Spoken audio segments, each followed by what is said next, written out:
Looking back on Earth from space, astronauts have time and again remarked on the transformative and awe-inspiring nature of gaining a new perspective on this place we call home. Reflecting on this unique experience, philosopher Frank Wright wrote, "Astronauts see things that we know, but we don't experience, which is that Earth is one system, that we're a part of that system, and that there's a certain unity and coherence to it all." Recalling his time in space during the Apollo 15 mission, James B. Irwin noted, "As we got further and further away, the Earth diminished in size. Finally, it shrank to the size of a marble, the most beautiful you can imagine. That warm, beautiful, living object looked so fragile, so delicate, that if you touched it with a finger, it would crumble and fall apart." We live in a time and world that often feels out of control and overpowered by greed, selfishness, poverty, violence, degradation of the environment, and so many other injustices. At the same time, we live and work with people and communities who long for peace, nonviolence, and a more human and God-centered life for themselves, their children, and loved ones. As members of the Sacred Heart community, God calls us into love and sets us on fire with love for God's people and continues to call us into God's heart and out to God's people, like breathing in and breathing out over and over again. Let us pause for a few moments as we remember in prayer those who have been affected by the tragedies in our country and around our world.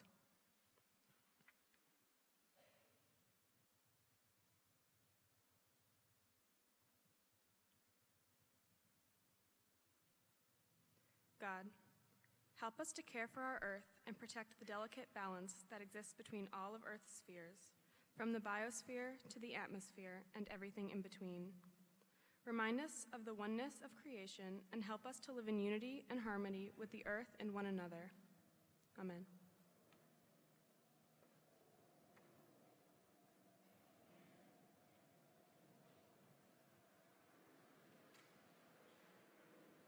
Hello, everybody. Hello, everybody. My name is Kristen Morrow, and I am in 8th grade. Welcome to the parents and alumni who are here with us today. Also, welcome to the 12,000 students at Sacred Heart Network schools who are joining us via live stream to be part of this amazing event. Nancy Greco has been an engineer for IBM for 35 years. She started working by developing chemical compounds for IBM's semiconductor processing, had many different engineering roles, and is currently an engineering executive working in research, developing the Internet of Things technology to harvest data from sensory devices. She leads a global team developing acoustic machine learning models to recognize sounds of machines, cars, homes, and other systems to alert humans of a machine failure or other problem.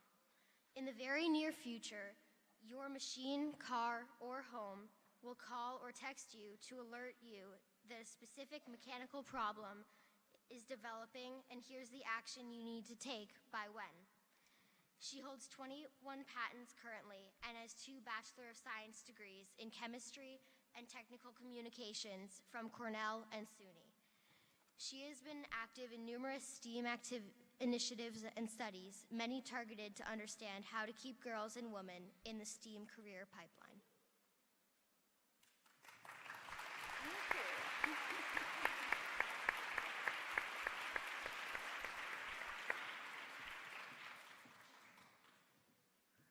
Good morning. My name is Piper Van Wagenen, and I am a junior here at Sacred Heart Greenwich. It is my honor to introduce Dr. Peggy Whitson, NASA's most experienced astronaut. As we listen to her throughout the day today, I encourage everyone in this room to consider the impact we can make on our world. Think about the challenges that she has faced and overcome. Imagine the unity of the world that she has been able to view through a single window 254 miles away from Earth. Envision a world where differences among people and countries are transcended to ensure that Dr. Whitson's home and our home, planet Earth, thrives for generations to come. Dr. Whitson grew up on a farm in Beaconsfield, Iowa, the smallest town in the state with a current population of 15. With dedication and hard work, she has broken barriers both on Earth and in space. Among Dr. Whitson's many accomplishments, here are some highlights. Dr. Whitson holds the record for the longest amount of time in space for any male or female U.S. astronaut, a total of 665 days. She performed the longest single spaceflight in history, from November 17, 2016 to September 3, 2017. She has logged the most spacewalk time of any female in the world, and Dr. Whitson was the first female commander of the International Space Station and was the first female chief and first non-military chief of the astronaut office. Because of the early astronauts, like my grandfather Neil Armstrong, a generation of boys and girls grew up looking at the sky and knowing that flight out of our atmosphere was possible. Because of you, Dr. Whitson, a sea of girls at Sacred Heart and around the world know that the boundaries of our Earth will not contain us, that we can find a cause bigger than ourselves, a challenge previously unthought of, and make it ours. On behalf of the entire Sacred Heart Greenwich community, I would like to thank our partners at IBM and NASA for helping us put together such an exciting day and assisting with the upgrades to the Hardy Observatory. And now, it is with great pleasure and respect that I welcome Dr. Peggy Whitson to Sacred Heart Greenwich.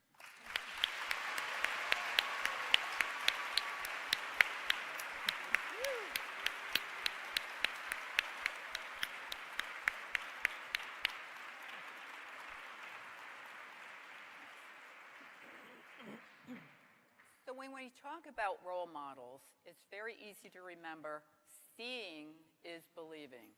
So can you believe who is sitting next to me? Such a role model.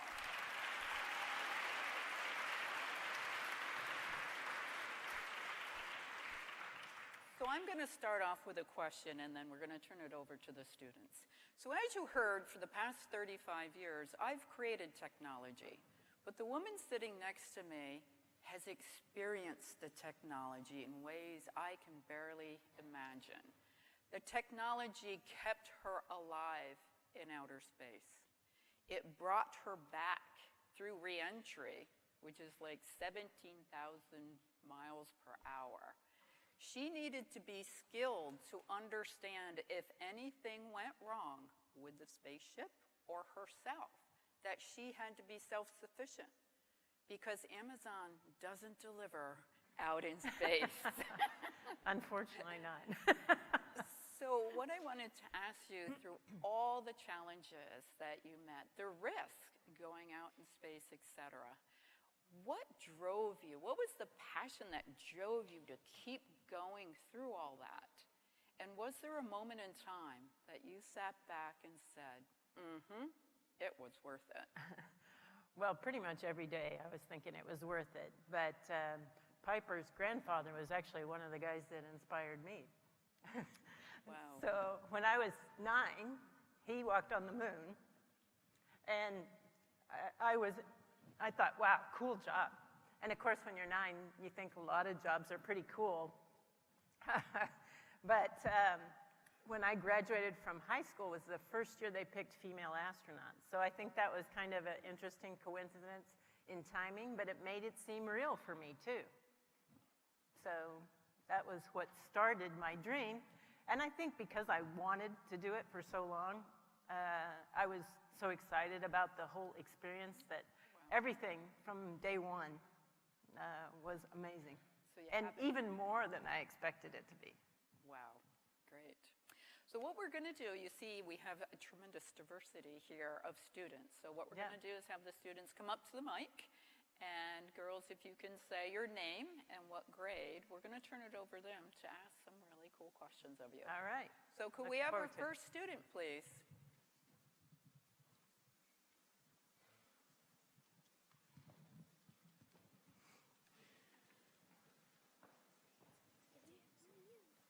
My name is Camilla. My name is Sawyer. Our question is, why are you called Space Ninja? Well, I got Space Ninja when I broke the record for the most time in space for a U.S. astronaut. One of my crewmates, Jack Fisher, an Air Force fighter pilot, decided Space Ninja was what I should be called. So that's what everybody started calling me from then on. Great, thank you. How long have you been in outer space? A total of 665 days and 23 hours.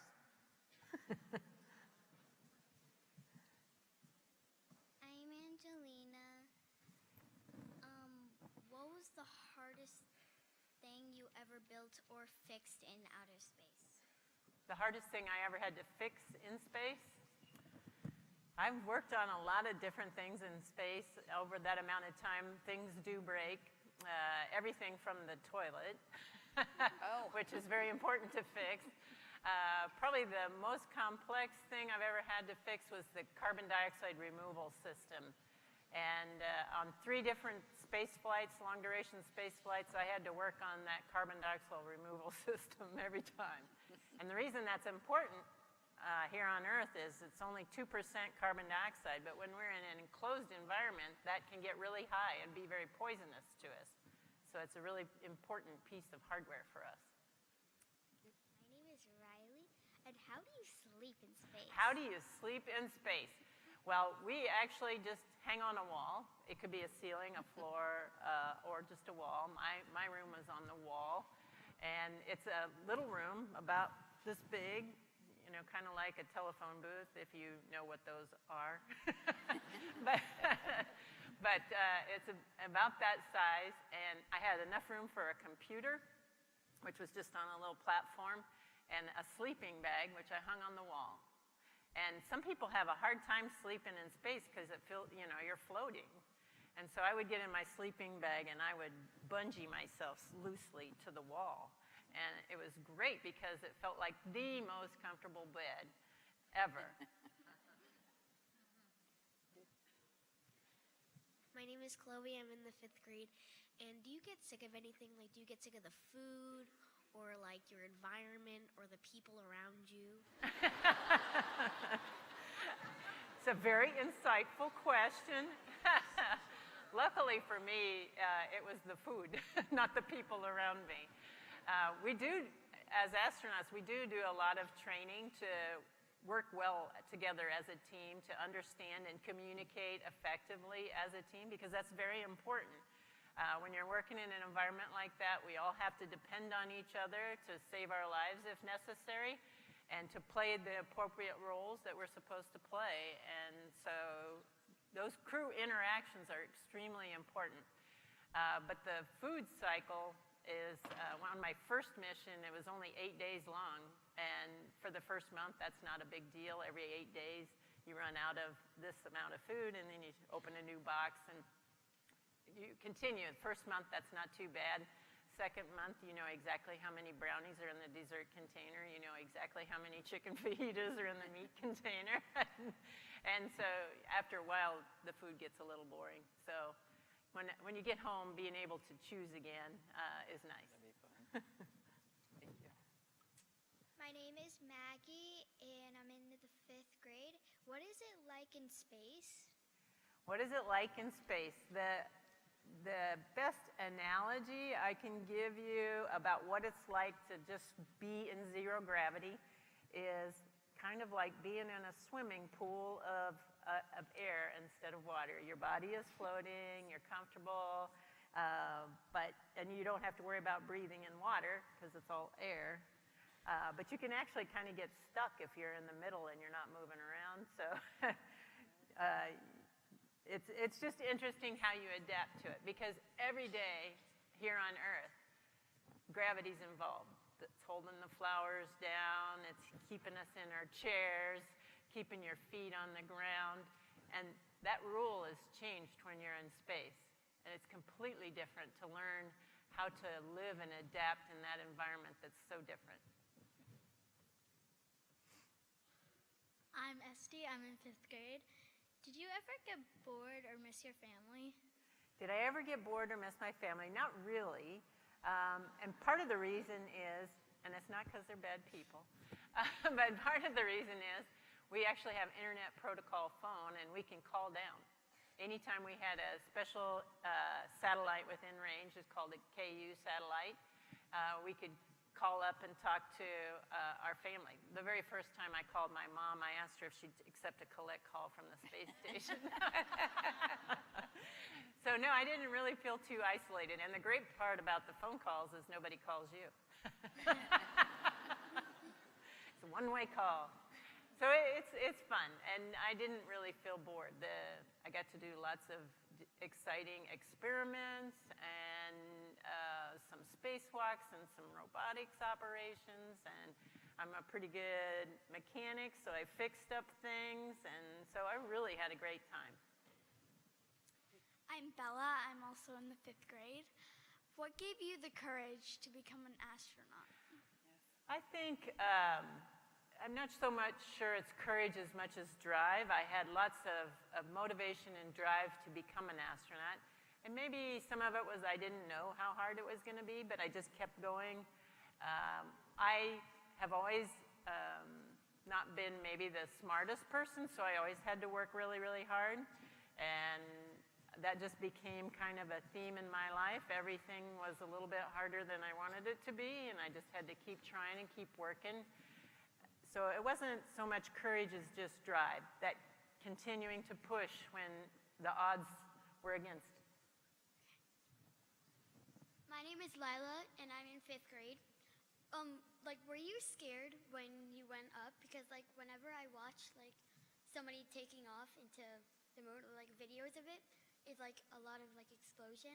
Were you scared that it was going to explode? It's very much a controlled explosion at liftoff. That's what it's designed to do. That's what's required for the force to get you away from Earth's gravity. Because I know that and I understand that process, that makes it a little better. There's some realities there that, yeah, it is dangerous, but for me, it was the ability to live my dream, so I wanted to do it. In science, we learn, I'm Kate, I'm in 7th grade. We learn that when you are in space, your spine stretches out and you become taller. So how did you, when you came back to Earth and your spine started to go back to normal, how did you feel, and did you know it was happening? That's a fantastic question, and actually it hurts worse as it's expanding the first 3 or 4 days in space. Just the muscles have to relax enough to let it stretch out. The exercise machine that we had on board actually kind of trains you to recompress every day. We carry the weight, it's simulated, it's resistance, but we carry the weight on our shoulders for a lot of those exercises. We do squats and deadlifts and things, and it teaches our spine how to compress. So my back didn't hurt as much coming home as it did as that first few days getting into space. Good question. Were there any obstacles in space? Did you have any problems? My gosh, all the time. Unfortunately, when we're living in an environment like that, something's always going wrong. Just because it's cutting-edge technology, we're trying new things, doing new things, and things don't always go the way we planned.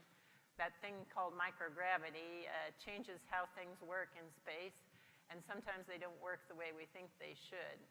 So I think being able to be adaptable and flexible and really helped us in terms of solving our problems.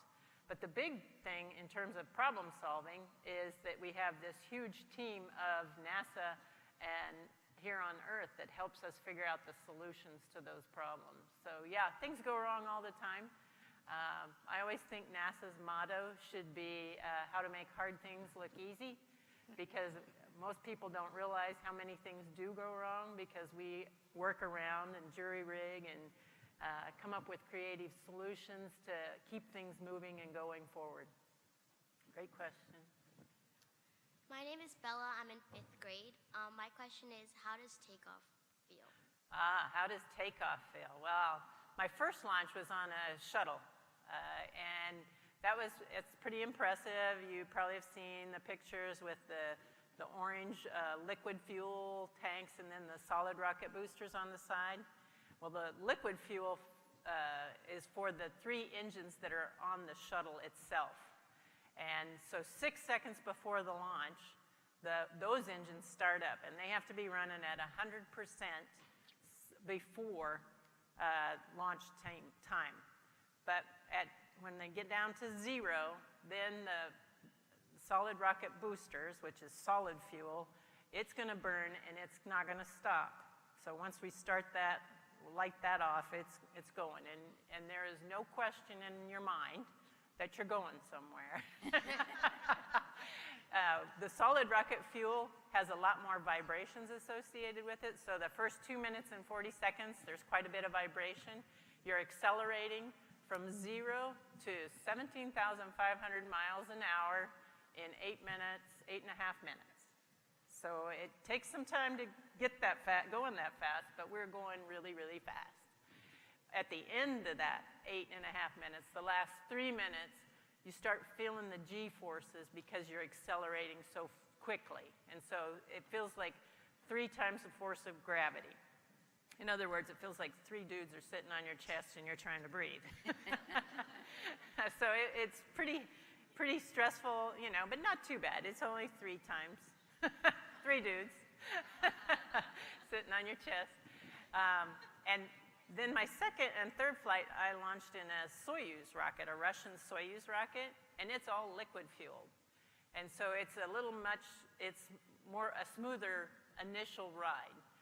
You still do the 8.5 minutes to get to 17,500 miles an hour. It's a much smaller vehicle, doesn't carry as much, but it gets us to orbit in the same amount of time and about the same amount of G-forces. But it seems smoother initially because it doesn't have those solid rocket boosters.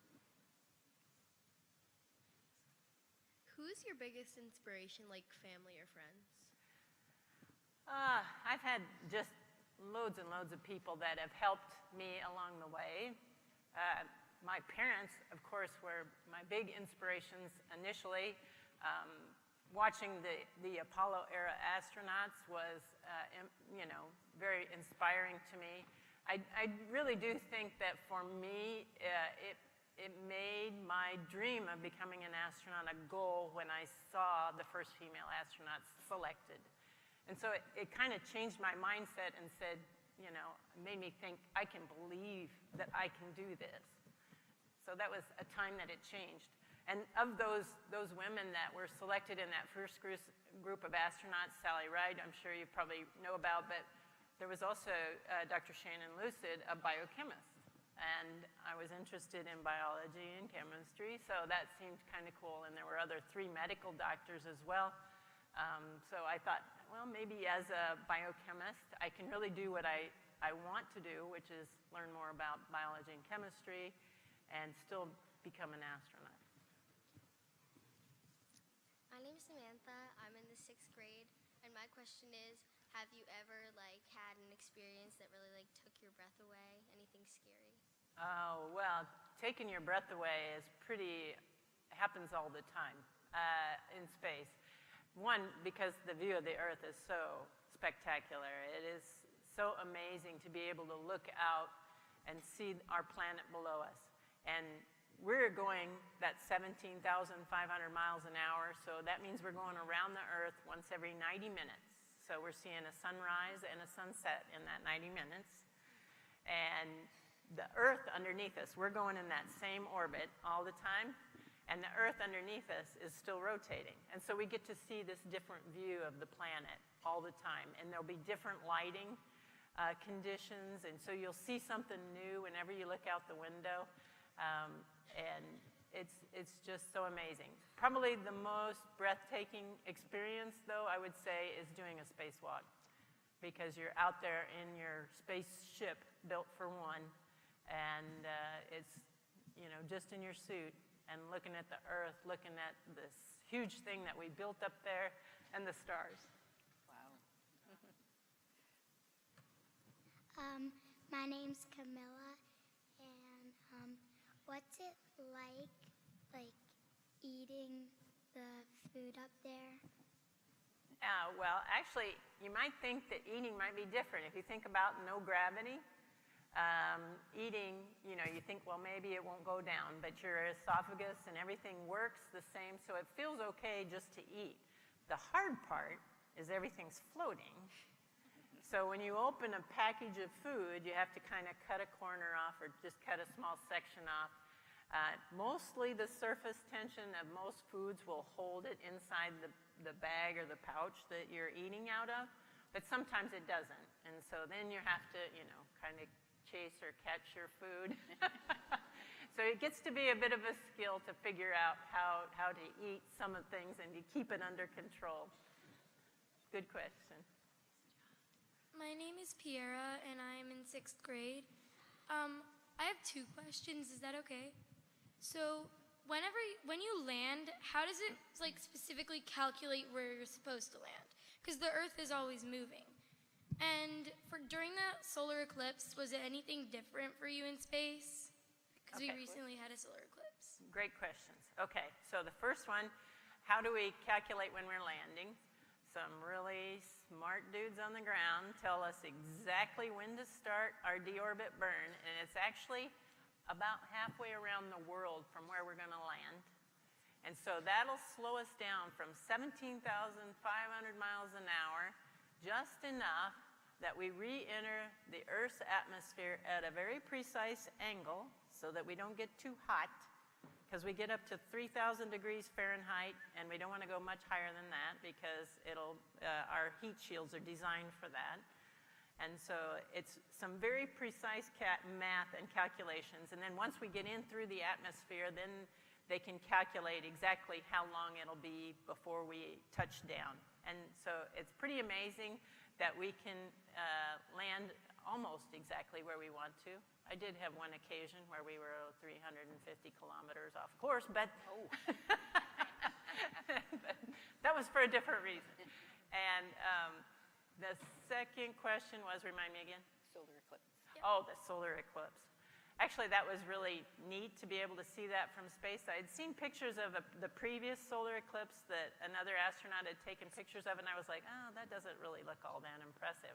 But in ours, you could really see it was a very dark shadow of the moon over the Earth. And I think if you go online, you can find those pictures of that, and so it was really neat. We never actually went through the shadow of the moon, but we could see it from where we were in our orbit going around the Earth. Did you need the glasses? We weren't looking at the sun. We were just looking at the Earth and the shadow that it was forming on the Earth. We had special filters for our cameras that we were using that were looking out to the sun. I think some upper school students. Oh, up there, sorry. Okay.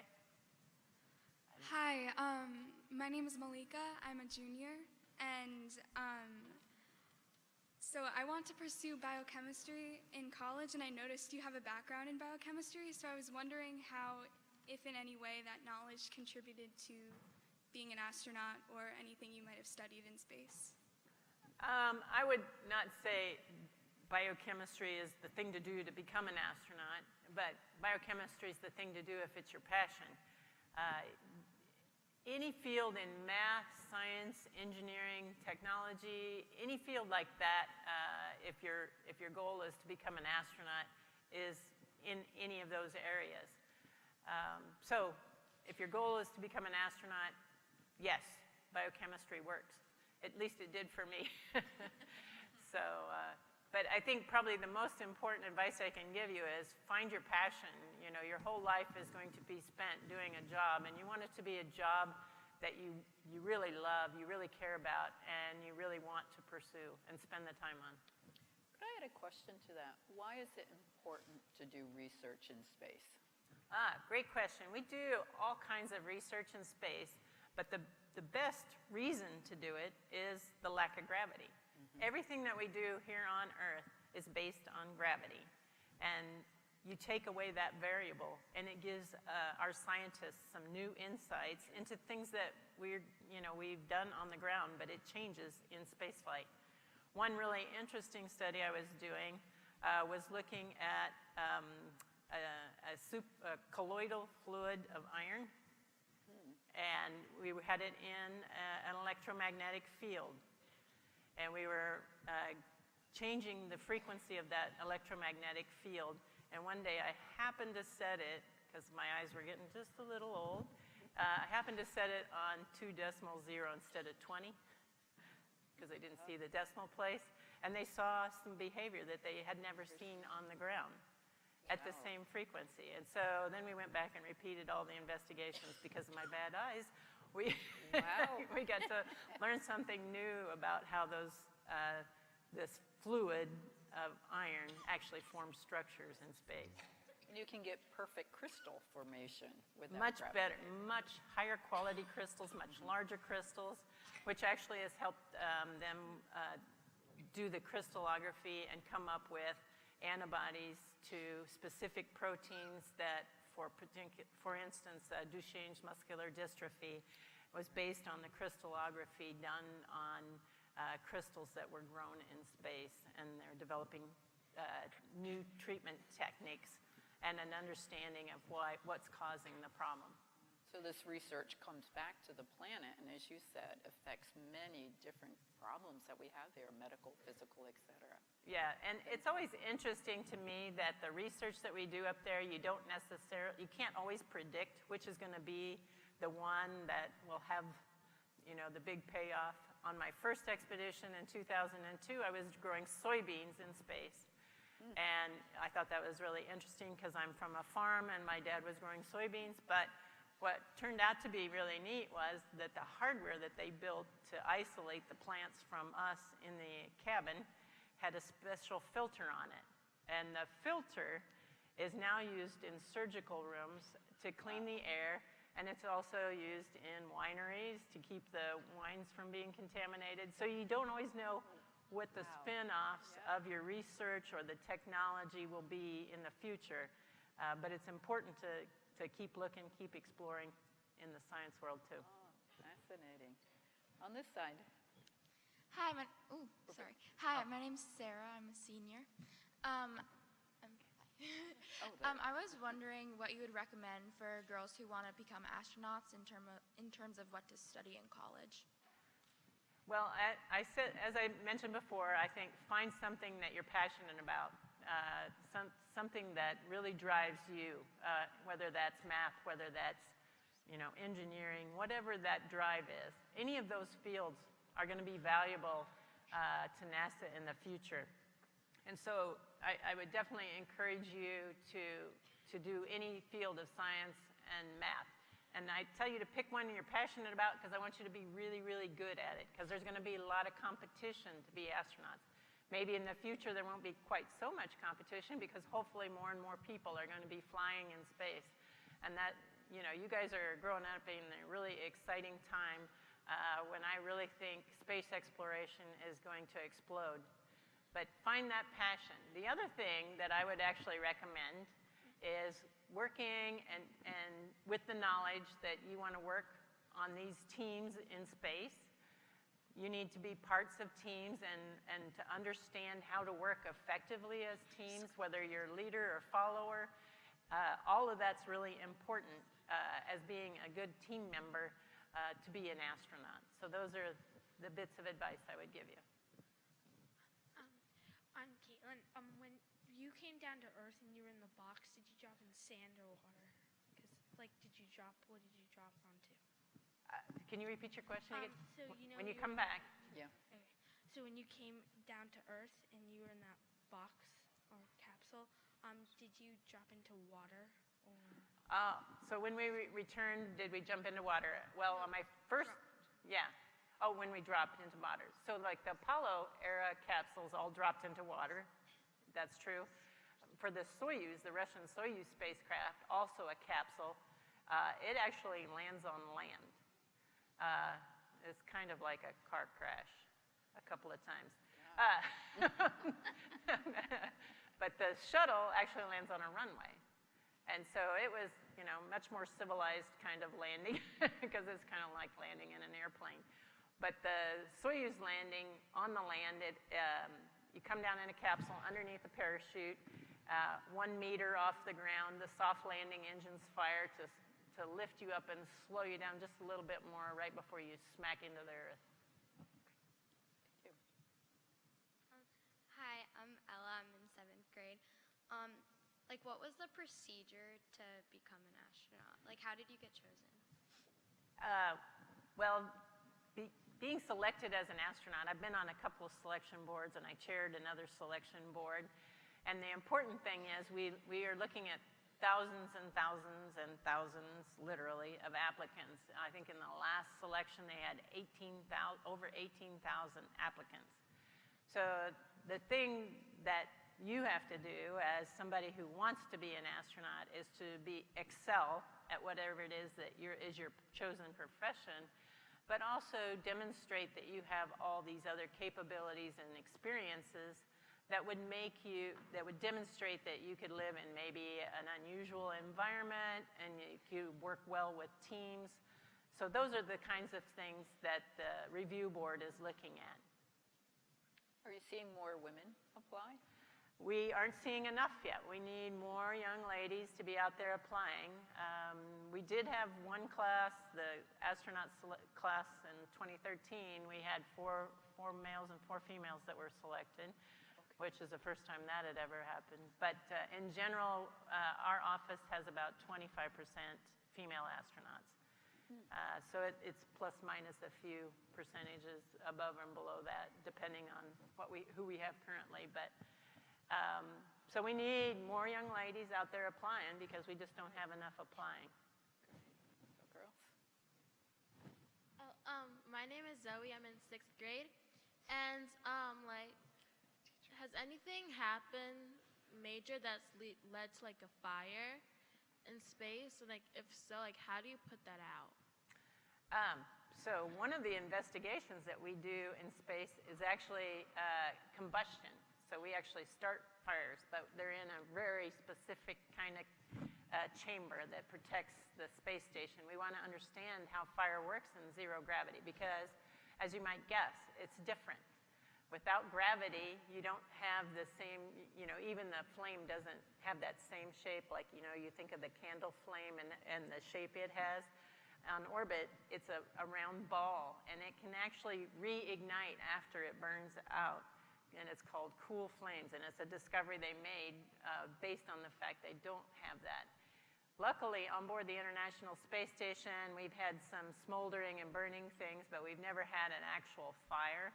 On board the Mir Space Station, they were burning oxygen candles to generate oxygen and did have a out-of-control fire that eventually burned itself out. And that's really hard to put out a fire that's being generated by something that's making oxygen, because obviously that fuels the fire. So that was a really harsh learning experience about fires in space and why we do a lot of research. Not only do we want to understand about fires and fire safety in space, but also the more we understand about how combustion works, we can actually translate that into how to make combustion work more efficiently here on Earth as well by understanding those differences. Good question. Let's go back to the high schoolers in the back. Hi, I'm Isabel. I'm a freshman. And how is being on Earth different now that you've been in space for so long? How is being on Earth different? I think I would say gravity sucks, but you do have to readapt back to Earth, and it is pretty challenging. Some people get sick when they go into space because you're floating and they get what's called space motion sickness. And some people get sick when they come back to Earth. And I'm I get sick when I come back to Earth. And there's a lot of neurovestibular head spinning going on, and it's just not pleasant for that first day or two. And then we do 45 days of reconditioning for our muscles when we get back as well. And even though we have muscle strength, we do all these exercises on orbit, exercising 2.5 hours every day. So we have muscle strength, but a lot of our little muscles have forgotten how to work because you're not using them. So we do all these crazy little exercises on spongy platforms to try and make all the little muscles around your knees and your ankles and everything and your core to work again when you get back on Earth, because you haven't used them for long periods of time, and your body really does kind of forget how to move. Hi, I'm Jenny. I'm in 7th grade. And do you guys know the dates when you're in space? And if you did, do you guys celebrate holidays and your birthday? I'm sorry, I didn't. Do you guys what? Do you guys know the dates? Oh, do we know the dates? Actually, every day we have a timeline that's laid out for us of all the tasks they want us to get done. And we work on what's called Greenwich Mean Time. So for the first month, it's fine. The 1st of January is the first day of GMT days. But after that, then, it's 365 days of GMT time. So that doesn't kind of relate too well sometimes with dates on the ground, but you get used to it, and it's not really a problem. But every day is timelined out for us. And then if we get things done that they had planned for the day and we still have time to work, they have what's called a task list of different other things they would like you to work on if you have time, so we can work on those things so that we stay pretty busy the whole time. Got another one back there? Hi, I'm Grace. I'm a senior. In my science research class, we learned about the idea of the overview effect, which is this cognitive shift in awareness that is reported by some astronauts during spaceflight, often while viewing the Earth from orbit. Can you describe what it was like for you to see the Earth from above? Well, I think really the most interesting thing about seeing the Earth from above is perspective. And you get to see our planet with this very, very thin atmosphere. And it really, I think, teaches you that we all live in the same place, the same atmosphere. And then we're in space and we're trying to generate an atmosphere that keeps us alive. Basically, we're trying to regenerate what's happening on Earth in our atmosphere, and how hard that is, how difficult and complex that is to synthetically make our own ecosystem in space. Gives you a real appreciation for what our planet is doing for us, and that we should really take care of it. But that perspective actually continues again if you look out to the stars and you see how many thousands and thousands and thousands of stars, and recognize that this is just one galaxy out of billions.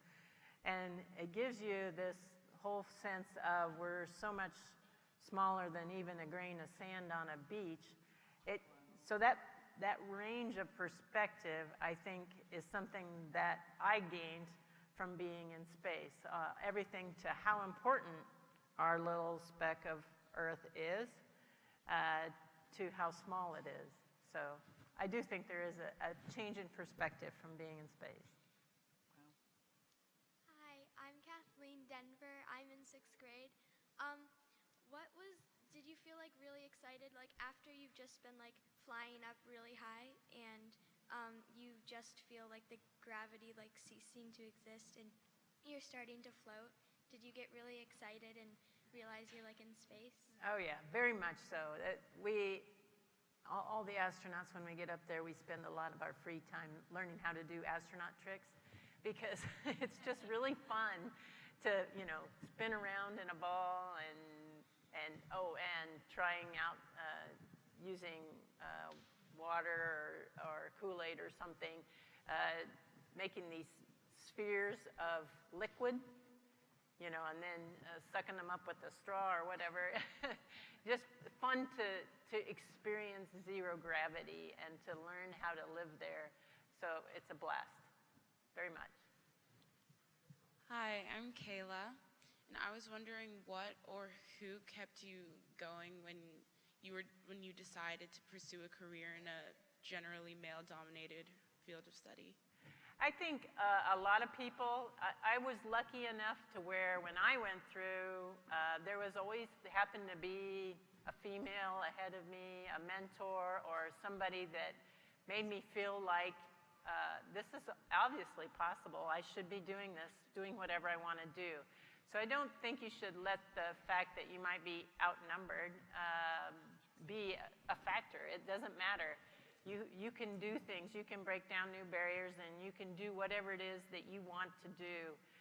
So don't be discouraged by, an inequality in numbers of anything. You can succeed. You might be the pathfinder, but you can succeed. Thank you so much. In the back over here. Hi, I'm Caitlin, and I'm a senior, and my question is, what were your responsibilities as commander of the International Space Station? On board the space station, every crew member has pretty diverse responsibilities on any given day. The commander overall, though, is responsible for looking out for the crew as a whole on the whole day, even though it's not like I'm monitoring them particularly closely, but I might look at the timeline and say, hey, these two activities are going to interfere with each other, and try and help get the ground to reorganize things. But mostly the job as the commander on board station is to be responsible for the crew in case of an emergency, to make sure that we run the procedures correctly so that we safe the crew, and then number two is to make sure we safe the vehicle as well, if that's possible. But we run all these emergency scenarios and practice what we would do in all different kinds of scenarios, different variations. Not that any emergency would ever be the one we practice, but at least we would understand our roles and responsibilities, and we would know how to attack the problem. How do you brush your teeth in space? How do you brush your teeth in space? Well, the toothbrushing part's pretty same. It's exactly the same. Okay, but there's no running water to wet down your toothpaste. If you like to do that in advance, you have to get your water bag that's got some water in it, open up the special straw that keeps the water from leaking out, and you have to just put just a touch of a drop of water on that, and then squeeze off the water bag, and then you got water floating, a ball of water floating on top of your toothpaste, and you put it in your mouth. You brush your teeth the same way you normally do. Okay, and then there's a couple of different philosophies on what you do after that. Because we don't have a sink to spit the toothpaste out in. And some people use a washcloth, but then, you got to use that washcloth for a week. So, so I just swallow. One of the crewmates, Dan Bursch, told me, it's just considered an after-dinner mank. Hi, my name is Abigail, and I'm in 6th grade. What does it feel like to be floating? I think probably floating is most like being in a pool of water, except that you don't have to worry about breathing. To me, it feels, but unlike a pool of water here on Earth, it feels exactly the same in every orientation. So your head can be down or sideways, whatever, and it feels exactly the same. But it feels different than being here on Earth, because gravity's no longer pulling the blood down to our legs, and it kind of fills your head. So the first week or two you're in space, your head feels like you kind of have a head cold the whole time. So you kind of have to get used to, your body has to readjust to this new level of what's normal. We have time for one more question, and so I wanted to ask the question for our young ladies that have been sitting over there. You have spent a lot of time out there in the universe. Did you see anybody else, or do you think we're really here alone?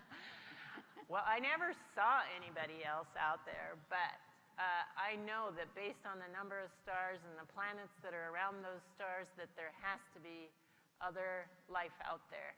And I think it would be really, really exciting to be a part of the team that would find that.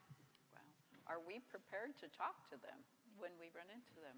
Oh, I think we'll have to figure out a new way to communicate and all of those things. And it may be completely different than anything we might have imagined. So it'll be a very interesting process, but it would be extremely exciting. I would love to be a part of it. So I think there's a huge opportunity and a huge need to get more women into the science fields and into outer space. You've shown you can do it, right? There's not enough women, but we're hearing from Peggy, don't worry about it. Go be the pathfinder, and bring more women there. Absolutely. Thank you, Peggy. Thank you.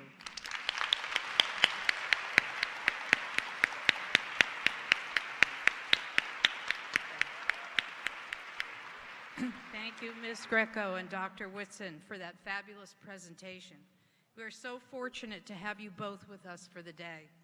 Before Dr. Whitson, Ms. Greco, Ms. Snow, and our special guests head to the Hardy Observatory, I'd like to thank Ms. Greco for being a part of our Sacred Heart Greenwich community. I hope that these Sacred Heart gifts will remind you of your day at our school. Oh, wow. Thank you. Oh, thank you. Oh, wow, thank you. Oh, thank you. Oh, it's so wonderful. Thank you. Ms. Snow, we are so delighted that you and NBC are with us today to meet our students and faculty and help spread the word about the value of STEM education. We have a little gift for you.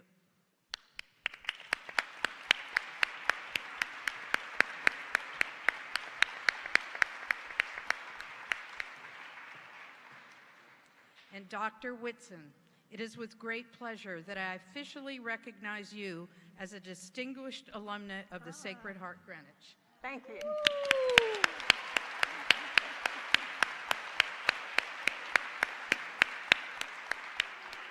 And as such, I hope that you will wear your Sacred Heart spirit wear with great pride. Okay, all right. Thank you very much. Thank you. Wow.